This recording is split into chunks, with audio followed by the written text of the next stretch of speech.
I work the night shift for the sheriff's department in Bergen County, and I've been on the job for about 2 years now. Most nights are relatively calm. Aside from the occasional late-night drug bust, robbery call, or assault report, things are usually quiet. Northeastern Bergen County does not see a lot of violent crime, so those types of calls are generally the most serious situations I deal with. But there was one night that has stayed with me. Dispatch sent me out to check on a disturbance call. A neighbor had reported hearing a scream coming from a nearby house. Most of the time, a call like that turns out to be a domestic argument or maybe people drinking and getting too loud. Still, you never ignore a scream. When I pulled up to the address, I actually had to double-check that I was at the right house. Every light inside was off. The place looked completely dark and still. But there was a blue Toyota Sienna minivan parked in the driveway, which meant someone was likely home. I walked up to the front door and knocked several times. As I was standing there, a man from next door came out and approached me. He said he was the one who called it in. He told me he heard what he described as a blood-curdling scream. He also mentioned that the woman who lived there stayed alone most of the time, though her boyfriend would come by occasionally. That detail made the situation more concerning. I tried the doorknob, but it was locked. I then went around the house, checking the windows one by one. Every single one was secured except for one in the backyard. It was already slid all the way up, open wide enough for someone to climb through. That immediately raised a red flag. I called for backup and waited for confirmation that units were on the way. Once I got it, I climbed through the open window and entered the house. I began turning on every light I could find, starting in the kitchen and moving into the living room. Contrary to what you see in television shows, officers do not creep through dark houses for dramatic effect. We turn the lights on whenever possible. As I moved through the house, I called out to the woman, telling her that police were there and that she was safe. I still did not know what I was walking into. All I knew was that someone reported hearing her scream. There was no response. The entire first floor was clear, which meant I had to check upstairs. I will admit, I wanted to wait for backup before heading up there. There is always that moment where you wonder what could be waiting. But at the same time, if she was hurt and needed help, every second mattered. I would never forgive myself if I stood there wasting time while she could be bleeding out. Before going up, I unlocked the front door so backup could get in quickly when they arrived. Then I quietly climbed the carpeted stairs. Halfway up, I paused and looked over the railing toward the second-floor hallway. There were 4 doors. I flipped on the hallway light and called out again. That is when I heard a faint creaking sound from behind one of the doors. It was subtle, but it was there. I opened that door. It led into a bedroom. The room itself was dark, but the light from the hallway was enough to see a woman lying in bed under the covers. I could see the back of her head. I walked closer, intending to check on her condition. As I approached, I noticed dark stains spreading across the far side of the blankets, the side I could not fully see from the doorway. I pulled the covers back and immediately realized it was blood. She had been stabbed multiple times. Somehow, she was still breathing. I grabbed my radio and reported a stabbing, requesting immediate assistance and an ambulance. That creaking noise I heard earlier suddenly did not make sense. The woman was unconscious. She had not moved, and judging by how she was positioned, someone had placed her in the bed. I slowly turned in place, scanning the room. There was a closet. Instinct told me to check it first. I drew my weapon and rested my hand on the closet doorknob for several seconds, steadying myself before pulling it open. It was empty. I turned back toward the bed, staring at the woman for a moment. Then a thought hit me. The bed. I dropped to my knees, so I was level with the floor, and grabbed the bed skirt. I lifted it up. I found myself staring directly into the eyes of a man hiding underneath. He was wearing a face mask that covered the lower half of his face. I yelled at him to show me his hands. He slowly raised them as far as he could in the cramped space. I ordered him to crawl out from under the bed, moving slowly. I made sure he was not holding a knife or any other weapon. Once he was out, I directed him to stand in the corner with his hands up. There was no way I was going to attempt to handcuff him alone in that room without knowing if he had something concealed on him. When backup entered the house, I called them upstairs. Only after they were in position did we move in and place him under arrest. The ambulance arrived shortly after, and the woman was rushed to the hospital. Miraculously, she survived despite being stabbed 6 times. The man turned out to be her boyfriend. Apparently, he had discovered that she had been unfaithful with one of his friends. He confronted her over the phone, and she ended the relationship right then and there. That was enough to push him over the edge. To this day, I am just grateful that she lived. This story was shared with me by my best friend's uncle, who works nights as a police officer in our city. About a year ago, Mike, my friend's uncle, was out on his usual overnight patrol with his longtime partner Steve. They have been partnered up for years. Both of them are Army veterans, steady under pressure, and not the type to panic easily, which makes them well suited for police work.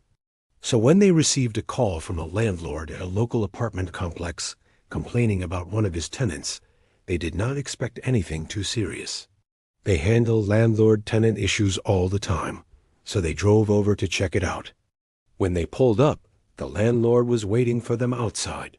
It was around 1 or 2 in the morning, and strangely enough, nearly all of the residents were gathered outside on the lawn. That alone was unusual. The landlord walked up to Mike and Steve and immediately began venting about one of his tenants, claiming the guy had gone crazy and turned on every water source in his apartment. The tenant was apparently a man in his 30s named Adam, and according to the landlord, he had been acting strange recently. Even from outside, Mike could see water seeping out from under Adam's front door. That was enough for him to decide they needed to go inside and perform a welfare check. As soon as they entered the building, it was clear the situation was serious. Water was streaming down the stairwell and flooding parts of the structure. It looked like the water had been running for hours to cause that level of damage. They made their way up to the 2nd floor and knocked on the apartment door where the water was pouring out. The landlord confirmed again that the tenant's name was Adam, so they banged on the door and called out to him repeatedly. There was no response for several minutes, so they made the decision to force entry. When the door gave way, they found Adam standing in the middle of his kitchen. Every faucet in the sinks was running. The shower and toilet in the bathroom were overflowing. Even a hose that had been brought in from outside was blasting water onto the floor. Water was everywhere. Adam stood there trembling. His eyes were wide, almost frozen in fear, as if he was scared to even move. Mike called out to him, asking what was going on and whether he was okay, while Steve moved deeper into the apartment to assess the situation. Steve headed into the bathroom to shut off the water and check if anyone else was inside. Mike slowly stepped closer to Adam, who continued shaking violently. Adam would not even make eye contact. Mike asked again what was wrong, and finally Adam muttered something under his breath. He said there are people in the walls. At first Mike could not fully understand him, but as he got nearer, Adam repeated it over and over, growing louder each time. There are people in the walls. He kept saying it until he was nearly shouting, working himself into a panic. Meanwhile, Steve entered the bedroom to clear it. As he checked the closet and switched on the light, something on the wall caught his attention. There was a faint line running across the surface. Initially, it seemed insignificant, but then Adam's frantic words echoed in his mind, and a cold feeling settled in his stomach. The longer Steve stared at it, the more it looked like the outline of a door carved into the wall. It was subtle but unmistakable. It did not look like part of the original structure. Mike was about to escort Adam out of the apartment when Steve called out to him, telling him he needed to see something. Mike stepped into the bedroom and saw Steve aiming his gun directly at the wall, clearly unsettled. Both officers approached carefully, weapons raised, while Adam began sobbing from the other room. Steve grabbed at a loose section of the wall and pulled it back. They both stopped cold. 3 pairs of eyes stared back at them from inside the hollow space. 3 people were crammed together within the wall cavity, their faces painted with strange patterns. Mike and Steve immediately ordered them to come out. One by one, they were pulled from the wall and placed in handcuffs.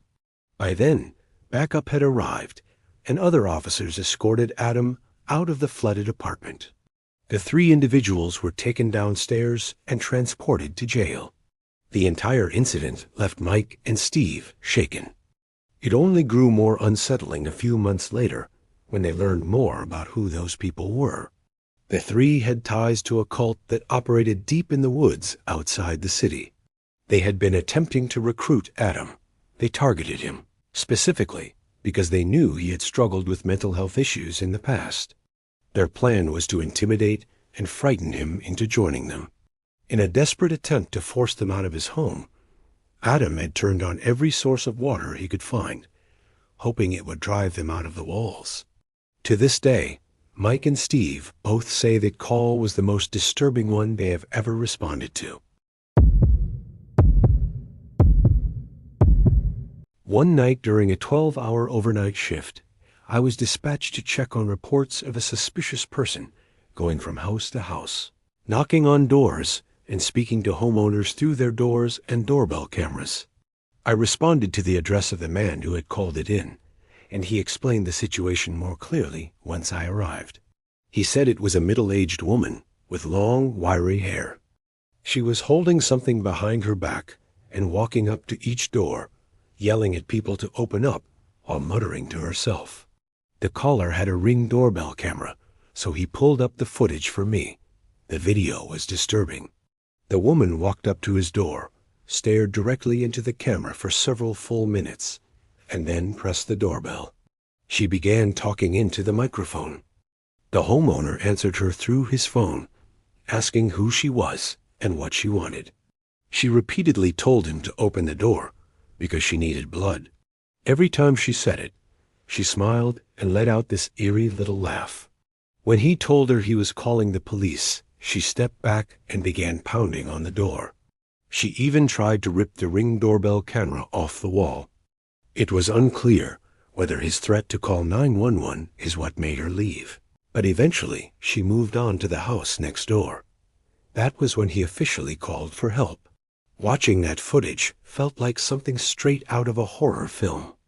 You could not see what she was holding behind her back because of the way she slowly backed down the walkway, never turning away from the camera, keeping her eyes fixed on it the entire time.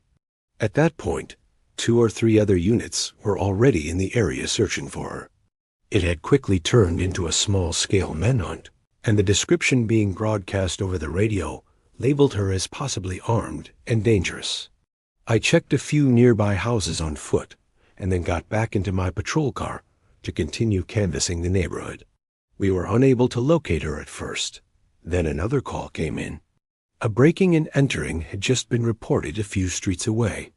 The caller whispered to dispatch that someone had entered their home with a weapon and that they were hiding in an upstairs bedroom. They also had a doorbell camera, and they had seen the same woman step through their front door after pausing to stare into the camera again. Another officer and I arrived at nearly the same time. The front door was unlocked, which made entry simple, but we moved in carefully with our weapons drawn. We had no idea how dangerous she might be or what she was carrying. Once inside, we cleared the foyer and announced that police were in the house, ordering the intruder to come out with her hands raised. Almost immediately, we heard a scream for help from upstairs. My heart was pounding the way it does whenever you know you are dealing with an armed suspect. We rushed up the stairs toward the sound. The screams led us to the master bedroom. As we reached the top, the husband opened the bedroom door from inside. He and his wife had locked themselves in there and had not left since the woman entered the house. They said she had been scratching and slamming against the bedroom door only minutes earlier. They had not heard her walk away or go back down the stairs. We began clearing the rest of the upstairs rooms. In one of the corner bedrooms, with the lights off and the room completely dark, we heard a faint cackling sound. Hearing her, but not being able to see her, sent a chill down my spine. I reached for the light switch and turned it on. She was sitting on the bed, already staring directly at me, smiling. In her hand was a large knife. The bed sheets beneath her were soaked in blood. It was her own blood. She had cut her wrist. She kept repeating the same phrase from the earlier doorbell footage, saying that she needed blood. We did not understand what she meant until we noticed a small doll placed between her legs. It was a little girl doll, covered in her blood. We shouted at her to drop the knife, while keeping our guns trained on her. She just laughed and continued muttering the same words. It was obvious that she was deeply disturbed, and reasoning with her did not seem likely to work, but we tried anyway. I asked her who she was talking about when she said she needed blood. I spoke calmly, telling her she did not have to hurt herself or anyone else, and that we were there to help. She barely responded, just kept staring mostly at me, laughing softly and whispering words that were hard to understand. My nerves were on edge. I aimed at the knife in her hand and briefly considered whether it would be safe to try to shoot it out of her grasp, but everything happened faster than either of us expected. She suddenly leaped off the bed with a low growl, raising the knife and lunging toward me. I reacted instinctively and fired twice. Both rounds struck her in the arm. Even though I had been focused on the knife, I was not prepared for her to jump so suddenly. She dropped the weapon and screamed, clutching her wounded arm. We moved in immediately, subdued her, and placed her in handcuffs. An ambulance was called right away to treat her before she lost too much blood. After being stabilized at the hospital, she was transported to jail. Later, she was found not guilty on all charges by reason of insanity. She is now committed to a mental health facility in the city. The trauma from that night affected everyone involved. The neighbors who were terrified to answer their doors. The couple who nearly became victims inside their own home. My fellow officer and I, who faced her before she was taken into custody. In my 10 years on the force, it remains the most frightening experience I have ever had.